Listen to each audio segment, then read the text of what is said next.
Ghana Cathedral Project is one of the projects the government of Ghana is embarking on. Is it going to be a waste of money, and is it going to be one of those white elephant projects? In this video, I want to discuss the Ghana Cathedral Project, and I want to give my view on this particular project. And you can also contribute to this video by leaving a comment in the description box below and just share your thoughts on this project. Seriously, when you think about it, it's a project that will cost a lot of money, and the kind of money that will be spent on this, majority of it possibly will come from the government. Of course, it's not going to be all of it that will come from the government, because I think there is also a website where you can actually donate, or maybe the government or people in charge of this project is also asking for donation and asking for fund to be given. Maybe ordinary people can just contribute to this, but the thing really is that the bottom line is that the government will spend possibly spend most of the money on this project. And let's just get some facts right, because government of Ghana is in the situation where they are now in terms of almost like bankruptcy, but not bankruptcy, but close to bankruptcy. And it's the reason why the government is trying to get some money from IMF. We know what IMF means. When you go to IMF, it's a loan, and they are going to come up with a lot of conditions that you have to fulfill before they'll be able to give you a loan. And one of those conditions is that, of course, obviously, if you're going to them in the first place, you are struggling with money and struggling with finances. So which means that they will expect you to restructure your debt. And the debt restructuring, it just simply means that you go to your debt term, people that are owing money, and try to negotiate either maybe they reduce the interest rate, or maybe they reduce some terms and conditions in the particular loan, and IMF expects you to do that. And what I'm saying this is because this Ghana wasn't in this situation that they are when the Cathedral Project was approved, and then it was the design was approved and all of those, and almost even when it was started, the government wasn't in this sort of situation. And you can give that to them, that they didn't really know that things will be the way it is currently. So because when you think about the project, you'll be thinking, possibly is it really a priority, possibly not a priority, and that is what the view of a lot of people will be. I mean, considering the current situation of government of Ghana in terms of money, so people will be thinking it's not really supposed to be a priority. But that's why I'm just mentioning that it was, Ghana. Let's not forget that Ghana was one of the the fastest growing economy in the world at the time before COVID. COVID came, and then also the war in Ukraine and and Russia started, and also there's also Sudan. All of these usually have effect on a lot of economy that are not really strong. When you talk about Ghana economy, one of these fastest growing, it wasn't really a case of like the economy was really strong. It was growing, but majority of African countries are in this sort of situation whereby at the end of the day, it's all about the raw materials being exported. And when you're exporting raw materials and you're not really producing things, it just means that your economy, if something that isn't that serious happen, your economy can just literally fall flat. And this is the case with a lot of countries in Africa. So, but having said that, is the reason why economy that was based on just exporting raw materials and not producing, it's the reason why government of Ghana is where it is. Again, it's not government of Ghana alone. A lot of African countries are in that sort of situation. So going back to the National Cathedral Project, for me, when you look at it critically and not looking at the current situation of the financing of the government, when you look at it as a standalone, I don't really think it's that much a bad idea. And the reason why I'm saying this is that we're talking about, a religious center. It's not really a religious center, really. Let's just face the fact. This sort of project, they tend to be like a national symbol, or maybe a project to make a statement that that we are here. We are here means that people from various parts of the world, if it's like a massive project like that, people from all around the world might want to see it, and that means tourism. I visited Morocco not too long ago, and the massive mosque, which was a masterpiece in Casablanca, which I was privileged to be there, it's something like that. Anyone going to Morocco, whether you're a Christian or a Muslim or Buddhist or whatever religion you are, that sort of masterpiece is something that people we want to have a look at. Is then become a tourist attraction. In Britain, where I live, a lot of cathedrals are just like tourist attraction. Really, they are not really there.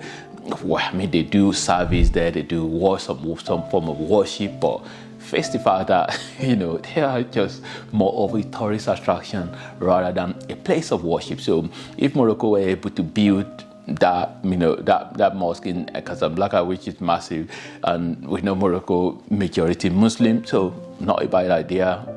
And Ghana being a majority Christian as well. I mean, the percentage of Christians in Ghana isn't the same level or percentage of Muslim in Morocco, but it's still majority Christian.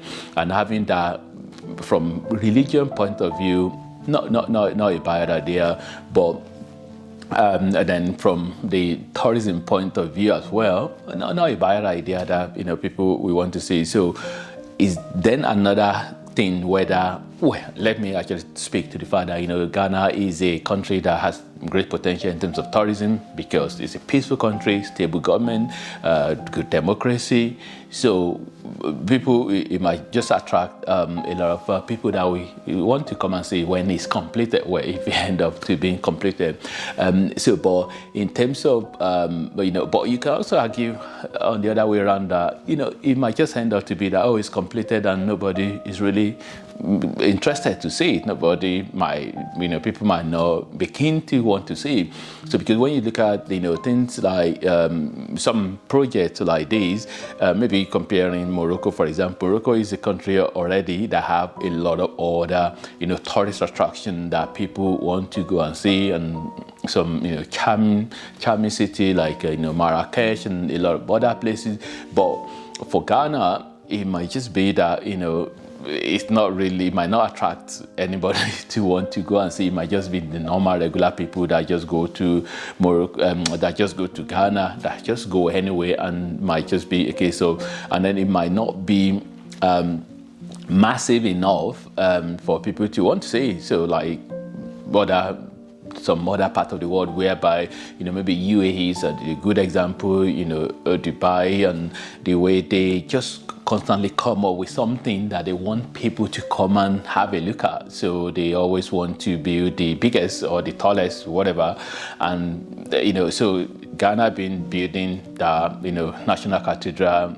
Did they build that National Cathedral, and then it's just the only one thing, and maybe there's nothing really else that will attract people. But yeah, so you can argue either side that it might be a good,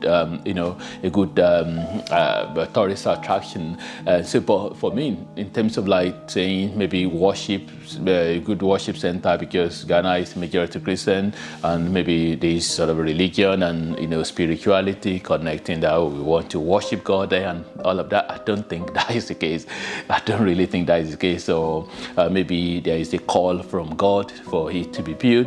I'm not really sure about that, but I think it's just, and then when you think about the government as well, which the government will change, and from some information I found out, like, okay, it's supposed to be, commission supposed to be completed and commissioned before the present government leave the office. Seriously, I don't really think that will happen anyway, because now the financing of the government is the way it is. So I don't really think they will put it as a high priority now. But at the end of the day, really, it's just what it is in terms of, it's one of the things that people we argue that, some people will argue, it's a good thing, it's a good project, while some people will just say, no, it's not the priority. And when you look at it, when you think about it actually from the point of view of, Africa generally, like Africa being labeled as a, poor, continent, or most of the African countries are labeled as poor, and saying that, life is hard for people and quality of life is really in the difficult, not the way it should be. And then you can argue as well from that point of view that maybe that shouldn't be a priority, maybe that money that would be spent on it. And when you think about the project like this, the size of this sort of project, when you budget a particular amount of money, most of the time it end up to be that, the money you spend end up to be more. It end up to be more. So which means that, the money that is allocated or the money budgeted for it, you're probably going to end up to spend more. So that money, is it going to be a case of thinking how much of normal usual infrastructure can you build with that money, instead of that, building massive masterpiece building that will be there that maybe people might not be interested to go and see it anyway. So, and then can you build a lot of hospital that will improve, the healthcare? Can you use that money to train a lot of youth that, they can then contribute to the economy due to a lot of skill set or a good skill set they now acquire because of training, Women Development Index sort of thing to increase the Human Development Index, ranking, which will in turn contribute to the economy. Can you use that money for that? Or can you use that money to build, maybe road infrastructure to be able to get, products and services moving and improve the economy? You can argue all sort of this, but it's just one of those things that, when you're thinking about economy, economy is a machine, and things like this tend to be a case that, it's really very difficult to argue for or against, but it's just depend on you. You can argue for it that it's a good thing, or you can argue and say that it is not a good thing. But unfortunately, there's no statistics from people of Ghana to say, these statistics actually say that, there is opinion poll that says people are generally not happy about it. I don't really think there is anything like that exists. If there is anything like that exists, drop a comment in the comment box below and let me know your thought anyway, in terms of whether there's any information or data that says whether it's popular with people or not, so just drop your comment and let me know what you think. I remember when I visited Ghana, actually we drove past the site, and I was having conversation with but the specific person that I think the driver, I think he wasn't really interested in it. He was just like, that doesn't translate to anything. And it might just be a case of maybe majority of people of Ghana might, or every normal everyday people might just be thinking, does that really put food on my table? Does that improve my quality of life? They might just be thinking it doesn't. So what's the point of it? But again, for a long, if you look at it from a long-term perspective, I think it might just be a good, project that later on in the future, people will look at it and say that, oh, wow, so this is really a good thing that has been built. Whatever your thought is, leave in the comment box below, and thanks for watching, and God bless.